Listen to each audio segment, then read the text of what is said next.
शोभा दिखने में काफ़ी खूबसूरत थी। एक दिन रात को वह अपने दोस्त को अपने घर बुला लेती है। दोस्तों, रात को 10 बजे उसका दोस्त घर पर आता है और शोभा के साथ निर्वस्त्र होकर गलत काम करता है। शोभा भी उसके साथ मिलकर गलत काम करती है। दोस्तों, रवि शोभा के साथ इस तरीके से गलत संबंध बनाता है। शोभा को इसकी लत लग चुकी थी। शादी होने के बाद भी अपने दोस्त रवि को अपने घर पर बुलाती थी और शादी के काफ़ी समय बाद तक भी उसके साथ गलत काम करती थी। एक दिन रात के वक़्त उसको जेठ ने देख लिया। फिर जेठ ने बहू के साथ जो किया वो जानकर आप हैरान हो जाएँगे। दोस्तों, अब रवि को ज़रूरत नहीं थी शोभा के घर आने की और शोभा के घर वो आना छोड़ देता है। दोस्तों, आज की सच्ची घटना इलाहाबाद से है। वीडियो में पहली बार आए हैं तो आपसे निवेदन है हमारे यूट्यूब चैनल को अभी सब्सक्राइब करें, लाइक करें, शेयर करें, एक प्यारा सा कमेंट जरूर करें जिससे मेरा हौसला बढ़ता रहे। आज की सच्ची घटना इलाहाबाद से है। इलाहाबाद के रहने वाले सुरेंद्र अपनी पत्नी राखी और उसके 2 बच्चों के साथ रहते थे। बड़ी लड़की शोभा घर पर ही रहती थी, जिसका जिसकी उम्र लगभग 22 साल के आसपास हो चुकी थी। सुरेंद्र कि घर पर ज़मीन थी, वह अपने खेत में ही काम करते थे। दोस्तों, इधर शोभा की पढ़ाई भी काफ़ी हो चुकी थी, यानी कि पढ़ाई उसकी पूरी हो चुकी थी, वह अपने घर पर ही रहती थी। दोस्तों, 2 साल पहले जब शोभा कॉलेज के लिए जाती थी, तो उसके साथ उसका दोस्त रवि भी उसके साथ कॉलेज जाता था।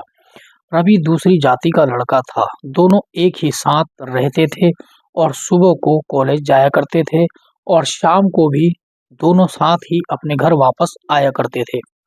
कॉलेज घर से लगभग 6 किलोमीटर की दूरी पर था और गांव से ही 2 बच्चे दोनों के दोनों कॉलेज को जाया करते थे। एक दिन शोभा और रवि दोनों कॉलेज जाते हैं। दोस्तों, रवि मोबाइल लेकर भी जाता था।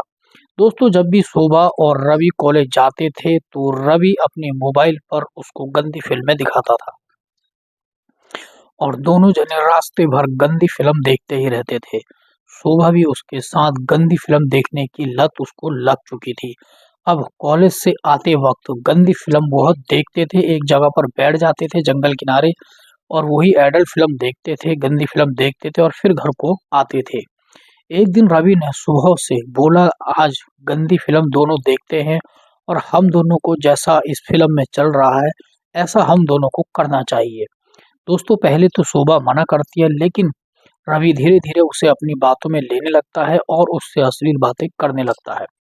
धीरे धीरे उसके साथ छेड़खानी करने लगता है। फिर शोभा भी उसके साथ यानी कि बातचीत करने लगती है, छेड़खानी करने लगती है। फिर धीरे धीरे रवि और शोभा अपने कपड़े उतार देते हैं। दोनों के दोनों दोस्तों कपड़े उतार देते हैं और दोनों जने प्यार में मगन हो जाते हैं। फिर दोस्तों, गलत काम करने के बाद शोभा भी पहली बार रवि के साथ गलत काम कर रही थी और दोस्तों, रवि भी शोभा के साथ पहली बार ही गलत काम कर रहा था।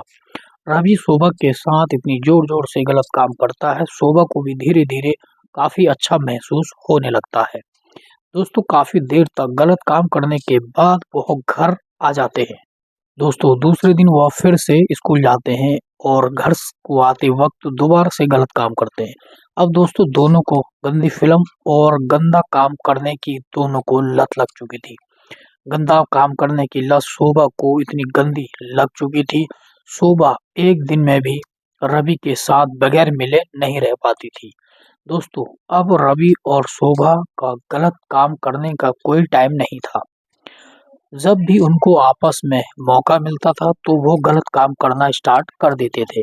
एक दिन घर पर शोभा के पिताजी रवि और शोभा को देख लेते हैं और रवि से लड़ाई करने लगते हैं। दोस्तों, इधर शोभा भी अपने पिताजी से नाराज हो जाती है, यानी कि पिताजी और शोभा की भी काफी लड़ाई होने लगती है। शोभा को उसके पिताजी मारते हैं, डांटते हैं और शोभा को समझाते हैं।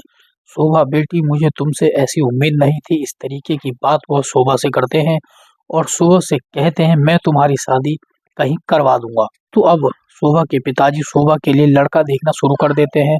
शोभा के पिताजी काफी इज्जतदार थे, उनकी गांव में इज्जत थी, इस वजह से वह शोभा की शादी करना चाहते थे ताकि गांव में उनकी बदनामी ना हो। टाइम से वह शोभा की शादी कर दें। 1 महीने के अंदर शोभा की शादी हो जाती है। दोस्तों शोभा का पति मुंबई में नौकरी करता था और वह मुंबई में अच्छे पैसे कमाता था। गाँव में 1 महीने के लिए वो घर आता है, अपनी शादी के लिए छुट्टी लेकर आता है। शादी होने के बाद दोनों की सुहागरात होती है, दोनों सुहागरात मनाते हैं। दूल्हा रविंदर और काफ़ी सुहागरात के दिन ड्रिंक कर लेता है और शोभा के साथ सुहागरात बनाता है। दोस्तों सुहागरात बनाते वक़्त रविंदर थोड़ी देर में ही डिस्चार्ज हो जाता है। दोस्तों रात को शोभा का मूड खराब हो जाता है, लेकिन वह रविंदर से अपने पति से इस बारे में कुछ नहीं कहती है। तभी दोस्तों रवि रात को दोबारा उठता है और शोभा के साथ फिर से यानी कि सुहागरात बनाने की तैयारी करता है। दोस्तों जब वो दूसरी बार शोभा के साथ यानी कि गलत काम करता है, उसके साथ काम करता है, तो शोभा उस वक़्त काफ़ी खुश हो जाती है, यानी कि दोनों जने काफ़ी देर तक संबंध बनाते हैं और वह मन ही मन शोभा और रविंदर दोनों खुश होने लगते हैं। दोस्तों इधर जब शोभा रविंदर के साथ संबंध बनाती है तो वो सोचती है अब मुझे रवि की याद नहीं आएगी। मन ही मन सोचती है अब मैं रवि को बुला दूँगी क्योंकि अब मुझे अच्छा पति मिल गया है। दोस्तों सुबह-सुबह काफ़ी शोभा खुश होती है और अपने पति के लिए चाय नाश्ता, दोपहर का खाना भी बनाती है, अच्छे-अच्छे पकवान बनाती है। फिर से वह रात का इंतज़ार करने लगती है क्योंकि दोस्तों शोभा को तो शादी से पहले से ही बहुत गंदी जो लत थी, वो लग चुकी थी दोस्तों संबंध बनाने की। दोस्तों फिर से रात हो जाती है और रात के 10 बजे फिर से शोभा और उसका पति दोनों से सुहागरात बनाते हैं। दोनों जने काफ़ी अच्छे से गलत काम करते हैं, दोनों काफ़ी खुश होते हैं। दोस्तों ऐसे ही कई दिनों तक लगातार संबंध बनाते रहते हैं। 15 दिन का वक़्त गुज़र जाता है। 15 दिन का जब वक़्त गुज़र जाता है तो दोनों जने हँसी-खुशी रहते हैं और कहीं घूमने के लिए चले जाते हैं। और दोस्तों 15 दिन जब जहाँ घूमने जाते हैं, किसी रिज़ॉर्ट होटल में जाते हैं तो वहीं पर अपना एन्जॉय करते हैं, पार्टी करते हैं। इधर दोस्तों 1 महीने का जब वक़्त गुज़र जाता है तो जो रविंदर है, उसका ड्यूटी जाने का टाइम हो जाता है। और दोस्तों वो अपनी पत्नी से कहता है मैं 2 महीने बाद आऊँगा और मैं तुम्हें अपने साथ यहाँ से लेकर जाऊँगा। हम दोनों मुंबई में रहेंगे, वहीं पे ही दोनों हम पार्टी करेंगे, एन्जॉय करेंगे। ऐसा कहकर रविंदर ड्यूटी चला जाता है। दोस्तों अब शोभा का मन घर पर नहीं लगता है क्योंकि दोस्तों कुछ दिन तो शोभा 2 से 3 दिन काट लेती है, लेकिन उसके बाद वो अपने मायके चली जाती है और अपने मायके में 2-4 दिन वहाँ पर रहती है, लेकिन उसका मन वहाँ भी नहीं लगता है, वह दोबारा से अपने ससुराल पर चली आती है। जैसे-तैसे दोस्तों वह 15 दिन का वक़्त काट लेती, अब फिर से उसके मन में गलत काम करने की जो लालसा थी वो जाग रही थी। अंदर ही अंदर वो हवस मिटाने के लिए फिर से किसी को ढूँढ रही थी। वह अपने आप को रोक नहीं पाती है, अंदर ही अंदर काफ़ी अपने आप को गरम और उत्तेजित कर लेती है। दोस्तों जैसे-तैसे अपने मन को वह समझाती है, फिर वह अपने रवि दोस्त को अपने घर बुला लेती है, फ़ोन पर बातचीत करती है और उसको फिर से रात को अपने घर बुला लेती है।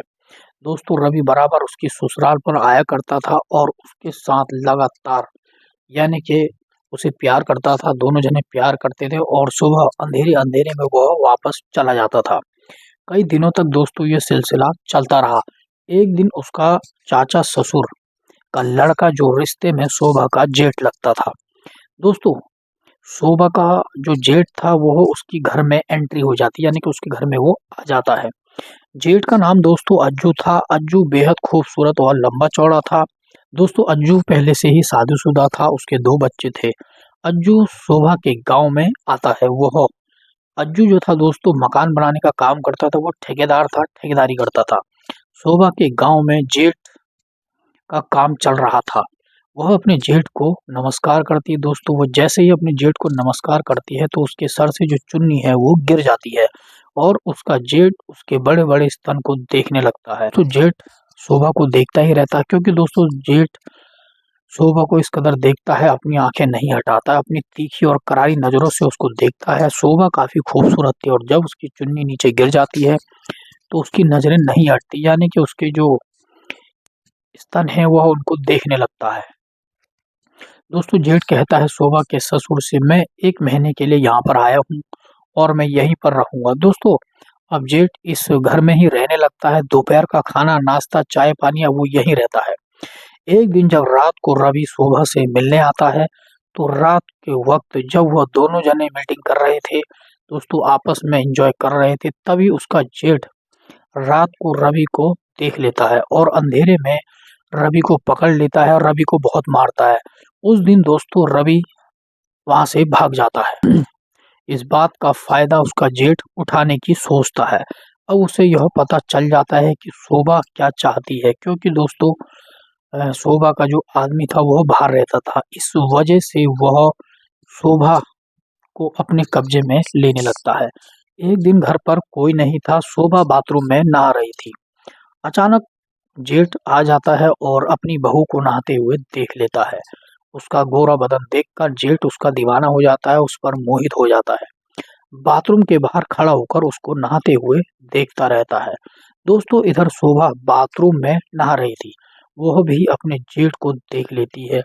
दोस्तों दोनों एक दूसरे को देखने लगते हैं। शोभा एकदम से दरवाजा बंद कर देती है। दोस्तों जैसे ही शोभा नहाकर बाहर आती है और अपने जेठ के पास आ जाती है और कहती है, आपने मुझे नहाते हुए देख लिया। तभी जेठ कहता है, हाँ बहू, माफी चाहता हूँ, मैंने तुम्हें नहाते हुए देख लिया। दोस्तों तभी इधर शोभा के जो अंदर हवस थी वो जाग जाती है दोस्तों, क्योंकि उसको तो हवस बहुत पहले से ही लगी भी थी। उसको जो लत थी वो गंदी लत छूटने वाली बड़ी मुश्किल से थी। दोस्तों अब शोभा अपने आप को रोक नहीं पाती है, बर्दाश्त नहीं कर पाती है और जेठ के कमरे में चली जाती है और अपने आप को जेठ के आगे निर्वस्त्र कर देती है, यानी कि और दोस्तों जेठ से कहती है मेरे। तभी दोस्तों जेठ मौका गंवाना नहीं चाहता था, दोनों जने निर्वस्त्र हो जाते हैं और गलत काम करने लगते हैं। दोस्तों जेठ शोभा के साथ गलत काम करता है। दोस्तों अब लगातार जेठ शोभा के साथ गलत काम करता ही रहता है। शोभा को शारीरिक सुख जेठ दे रहा था, दोनों जने खुश रहते हैं। जब भी सास ससुर खेत में चले जाते हैं, जेठ मौका निकाल कर शोभा के साथ आ जाता था और दोनों जने मीटिंग करने लगते थे। तो शोभा के अंदर काम उत्तेजना इतनी बढ़ चुकी थी, जेठ जी उसे आग को बुझा रहे थे। जेठ जी 1 महीने तक शोभा के साथ लगातार गलत काम करते हैं और वो अपने घर जाने की तैयारी करते हैं, यानी कि जब 1 महीना हो जाता है, उनका काम फिनिश हो जाता है, तो वह अपने घर जाने की तैयारी करते हैं। दोस्तों तभी शोभा जो बहू थी वो अपने जेठ से कहती है, 1-2 दिन और रुक जाओ। दोस्तों अब जेठ और शोभा दोनों को 2 से 3 दिन का मौका और मिल जाता है, ताकि जो जेठ था वो नहीं जाता है। दोस्तों अब लगातार वो फिर से आपस में मीटिंग करते रहते हैं, लेकिन जैसे ही 2 दिन का वक्त गुजरता है दोस्तों, वैसे ही शोभा का पति घर पर आ जाता है। दोस्तों इस बात का पता किसी को नहीं चलता है। शोभा अपने पति के साथ मुंबई चले जाती है और उसका जेठ भी अपने घर चला जाता है। दोनों दोस्तों मुंबई में हंसी खुशी रहते हैं। दोस्तों इस बात की कोई गारंटी नहीं है कि शोभा मुंबई में जाकर गलत काम करेगी या नहीं करेगी, ये तो शोभा ही जाने। दोस्तों ये थी सच्ची घटना। दोस्तों कहानी सुनाने का मतलब किसी का दिल दुखाना नहीं है, किसी को परेशान करना नहीं है, क्योंकि आजकल हमारे देश में, हमारे समाज में इस तरीके की जो क्रिया है वो चल रही है और ये आप इसलिए सुनाई जा रही है स्टोरी, ताकि आप अपनी गतिविधियों को सुधार सकें, समझ सकें। अगर आपके साथ गलत काम करने की सोचता है, उससे आप सुधर सकें, समझ सकें और सतर्क रह सकें। दोस्तों ये थी सच्ची घटना। इस सच्ची घटना आपको कैसी लगी कृपया कमेंट बॉक्स में जरूर बताएं। नेक्स्ट स्टोरी में। धन्यवाद। मैं हूं आपका दोस्त MK। दोस्तों वीडियो अच्छी लगे तो हमारे चैनल को अभी सब्सक्राइब करें, एक प्यारा सा लाइक जरूर